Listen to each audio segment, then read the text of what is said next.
So you've done one Shemitah cycle in the past. What is this year like for you on the winery end in a Shemitah year? You're correct. The Shemittah cycle that we had once before in our winery lifetime, there were two things about it were a little bit different. One, we were much smaller. We were growing. So 2012, we made 15,000 bottles of wine, and then the next year 25,000. The next year 35,000. Now we make 100,000 bottles a year.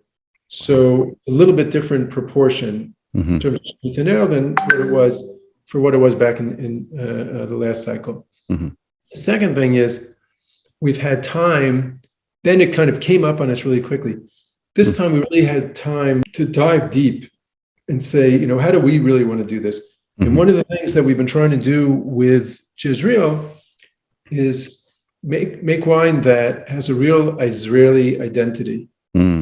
When they're drinking Jezreel, we use almost only Mediterranean varieties that belong here. We're not trying to force something on the land.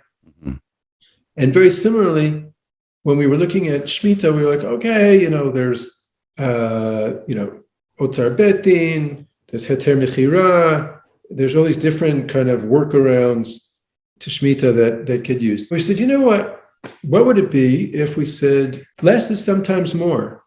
If there's less Jezreel in the market in 2 years from now, maybe that's exactly what's intended. So we took a decision a couple of months ago with all of our partners and all of our growers, and that we are not making wine from this coming harvest. We're 100% observing Shemitah in the traditional sense. So that's a big step for us. So it's a huge step. How does that, how are you working with that? Because that means you're not going to get revenue. In terms of revenue, so you have to remember when you're making wine, if I'm making wine from, the harvest of 2021, the civic calendar 2021, when's that wine going to be ready? Well, it depends which wine. Some will be ready in a year, some will be ready in 2 years, some will be ready in 2.5 years, right? All our wines are all different. We make many different wines. We make blends. We make young blends. We make more aged blends. We have our Icon blend, which sits in barrel the longest. So it really depends kind of which wine. So there are some wines that get turned around within a year, some 2 years. So for example, there's going to be some wines that will be coming into the market when our, let's call it young Shemitah year wine would have been ready, but it's going to be our more aged blends from the previous harvest. So it's not like there's going to be no new wine coming out for any, piece of time. It's more of an internal issue where we have to slow down the sales over here.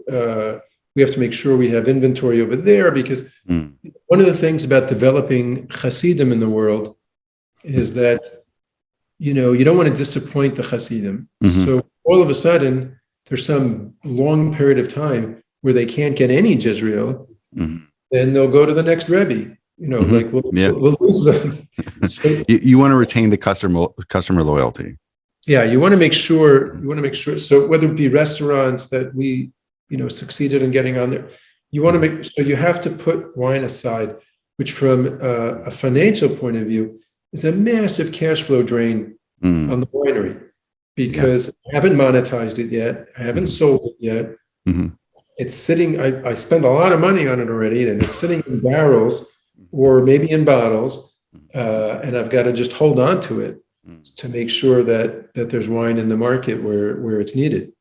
So, it's quite challenging, and there's a lot of both logistics and Excel acrobatics.